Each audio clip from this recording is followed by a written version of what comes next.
Welcome to the ManXchange podcast hosted by Coach Alfonso Short. Join him each week on Saturday mornings as he engages with his guests and they discuss men leading, boys thriving, and communities winning. The conversation is underway. Well, good day to everyone and Happy New Year. My name is Coach Al Short and welcome to my podcast show, ManXchange.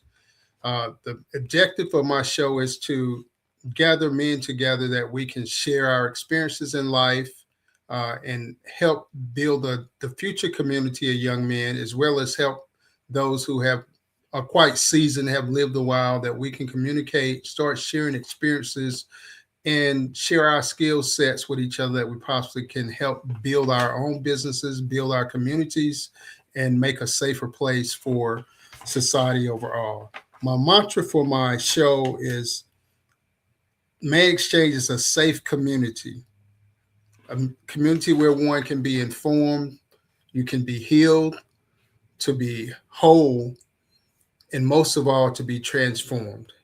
And hopefully in our conversations throughout the period of time that we're going to be hosting this show, which is from now to forever, hopefully, that we do that. We go through all of those phases, and in the end, we become whole where we can be a better community and better individuals.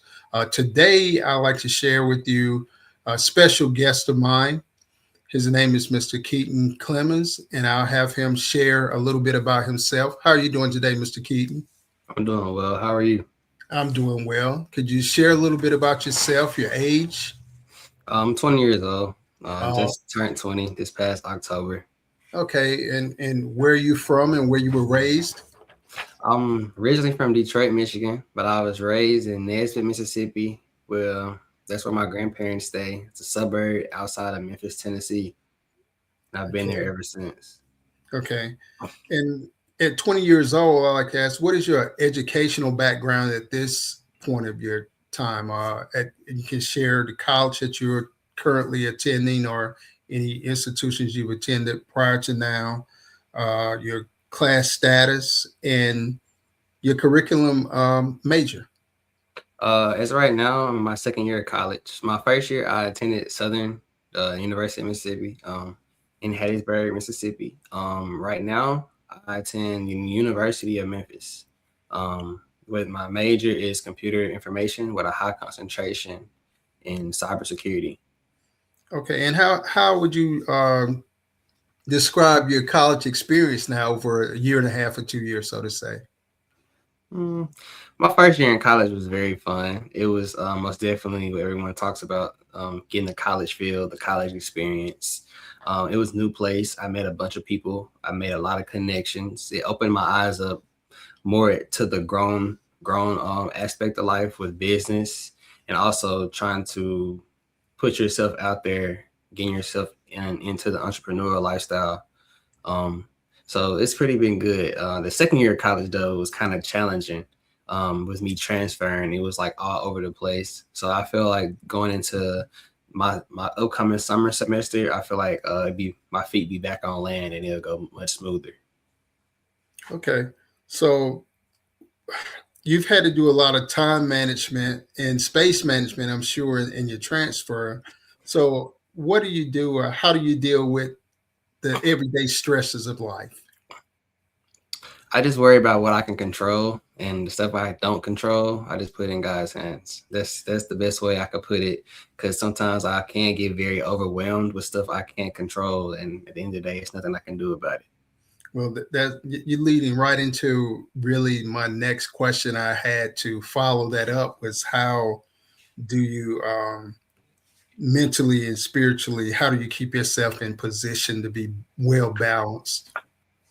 Just dealing with stuff that I can control. Once again, I feel as if if you can't control it, it's no point to stress over it because it's nothing you can do. That's why I just try to put myself in predicaments and future reference to handle stuff that I can't control. Right. So, well, that's good. I kind of have that same type of attitude in different conditions, likely, but I feel the same way. So, what are some of your core values that are really important to you in your daily living? When you say core values, do you mean like the morals and principles that I live off of? Yes, yes. Okay. Being disciplined to myself.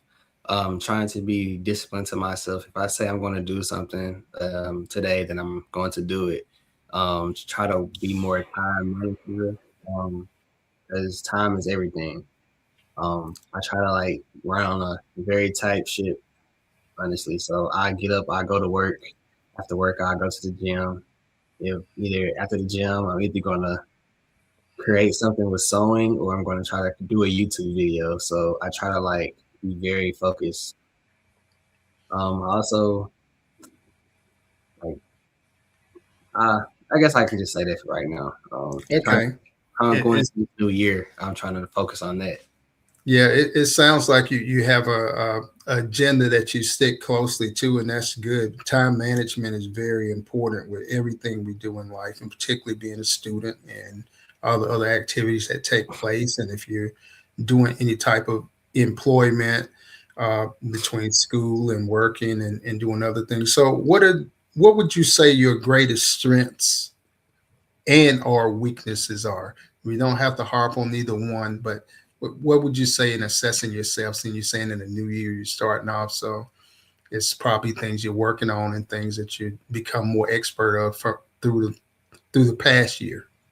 So I feel like one of my greatest strengths is being a hard worker. I kind of got that from my grandfather at a young age, hard working. So it's like sometimes I feel as if I'm not working hard enough, and I feel like some of my one of my greatest weaknesses are not being satisfied with myself. Even though some of the stuff I do is very good, I still feel as if like it could be better. Okay, And well, I get it. It's nothing wrong with pushing for excellence. And what are your hobbies or recreational interests when you're not working hard and in uh, school? gym, playing basketball, anything active really. If I'm not doing school, at work or sewing. I like to go buy clothes, buy shoes. That's like a hobby of mine. Trying new food, stuff like that. I kind of now going into like 2026. When I shop, I want to just shop like thrift. That way, I can make money off the stuff I buy instead of Okay. spending my money on like clothes that I'm probably going to wear once or twice, stuff like that. That's smart. So, what does a life of purpose look like to you, and what is a life of purpose for you? What do you mean by that? Like, can you explain it? Yes, you're 20 years old, and you have a concept now that we all have it figured out, no matter what age we are, and we really don't. But how you see life now that you went through the teen thing, you went through the preteen. Now you're really a young adult, a young man adult. What's your perspective on life now? Kind of still trying to figure that out. That's something I think about every day. I kind of like I know how I want my life to be in a certain amount of years. So now it's just trying to get a game plan to see how I'm going to achieve that life that I want. So I feel like now as a 20-year-old, where I'm at now, I'm just thinking every day, how can I get there? What do I need to do to get there? Um, and what type of discipline is going to have to be there to get there. Um, that's all I can say. It kind of changes every day. I just know the lifestyle that I want. I know the type of people I want around me, and I know in 5 to 10 years where I want to be, and I'm trying to get Okay, there. that's interesting. I'm going to scratch the question because I was going to ask you where do you think you would be in 5 years, and you say you got a plan. It's ever changing, but I do hear that you have an entrepreneur spirit about yourself. So, what achievement up to this point of your life would you think is the greatest success or that you're proud of?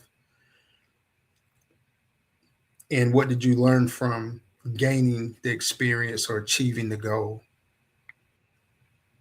I could say sewing, maybe learning how to sew. Um, that's one of them. I say that because to me, sewing is so much more than sewing. Um, when I first thought about sewing, I just saw this actually last night. It came across my camera roll. It was April of 2023. I found a sewing machine upstairs in the attic. It was my mom's old sewing machine. I took it to my grandma, and she kind of tried to help me sew, but it wasn't really there. 2024 passed. I never thought about sewing until like my last semester in college. And then I went and bought a sewing machine. And then after that, it just took off from there. And now I'm here sewing. Like your therapy. Yeah. And with sewing, it kind of opened up so many more things. It kind of like sewing helps me use my mind in ways that I didn't even know I could use. So I applied it to like everyday things. Like with working on cars, it's kind of like just piecing things together.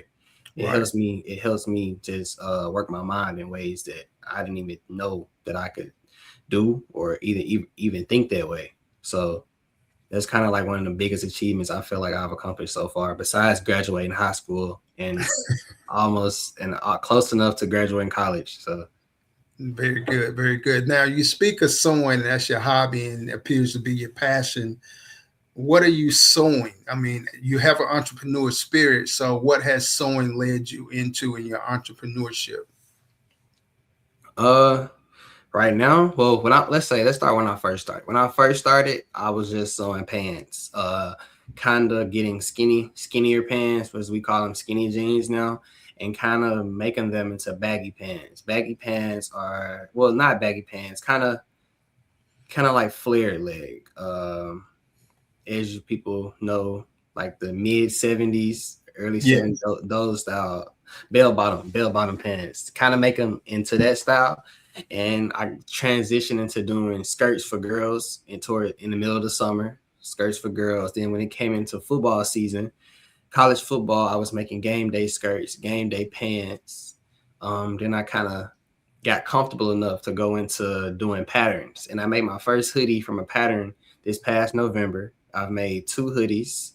I'm working on some pants now, and hopefully getting into like the spring, I'll be making female biker jackets. That's kind of where I'm leading to right now. So that's just stuff I've worked on from sewing. I'm kind of more into denim. I feel comfortable with denim. That's kind of what I've been using a lot. Denim. Yeah, I haven't really got comfortable with cotton yet because my resources here are limited where to buy fabrics. So hopefully soon I'll be getting more cotton fabrics to make more hoodies, more joggers, and stuff of that nature. Okay, so it seems like have you been collaborating or going to shows with people who are making clothes and fashion, so to say, because you seem to be already with your foot in the door of the fashion, and particularly in would you call your stuff urban fashion, urban culture, or something like that? Yes, as of right now, I will. I'll call it that because that's kind of the trend right now, urban streetwear, stuff of that nature. But as I get deeper into the game, I want to expand. I want to have everything. People can come to me for suits and ties. People can come to me for prom dresses, prom suits, stuff like that. But I have been collaborating with people with my own personal. Well, sewing is my brand, but I also have another thing I do. I create clothes on my iPad and I get them made. So, and I sell it like that. So I make custom pieces and I also have pieces made, which is custom too, but it's not made by me. My first time going to Atlanta for a fashion was April of 2025. I met people there. I worked with people. I got ideas from people.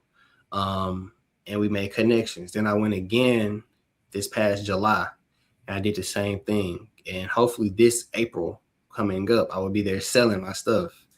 And then that's going to be the start of me kind of showcasing my sewing talent to the world.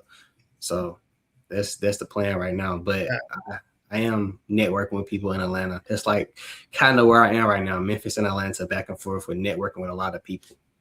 I think that's a great venture that you're taking. And could you share your brand name or your company name?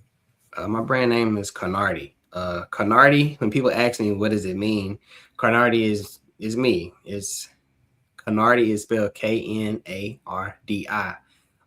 The letter K stands for my first name, Keaton. The Nard stands for my middle name, Kennard. That is spelled Conard. And then the I on the end stands for I as in me. So I put that together, and I like it, and it's I perfect. like it.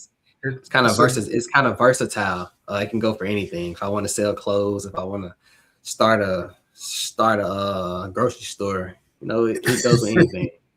Yeah, I think that's a nice, catchy name and a great brand.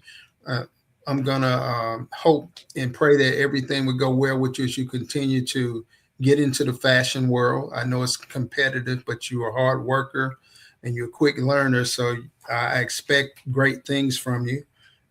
Now, in closing, could you give us contact information that you're willing to share with us? Yes. So if you want to look at my brand page, I have a brand page and I also have a website. My website is currently down right now. It's under construction. Getting everything ready with that. But my brand page is on Instagram and it's also on Facebook. But most of the time I'm on Instagram. So my Instagram is Knardi, Knardi official. So it's that when you see it, it's going to be a logo. It's going to be a white logo with my brand name in black, and it's going to have a white flag. So if you see me, add me. If you want anything made, just DM me. I will respond, and we can work something out. Now, very well. I know that you're about your business, and one last thing I would like to ask you: how can I help you or others that are interested in seeing you achieve your goals and exploring your other options? Ways people can help me, including you, is if you know people that want to get into modeling. If they want to get into modeling but they're shy, they haven't really put their foot in the door, or they have put it in there but they keep backing in and out. Get us in contact. We can work because right now I'm small, so they should feel comfortable with me to work. But I also have worked with big people, and I also know big people, so I kind of have a little bit of both. I can give them big people that's in the modeling industry. Like I can give them tips on how to do better, and also with them wearing my clothes, I know big people, so they will get seen. And also, other ways people can help me is just to share my stuff, show love, and share my stuff, and so my talent can get showcased and stuff like that. Thank you. And that's so true. And now in ending, I do have a brief commentary is that I have full faith in this young man, Mr. Keaton. First of all, because he's my first nephew.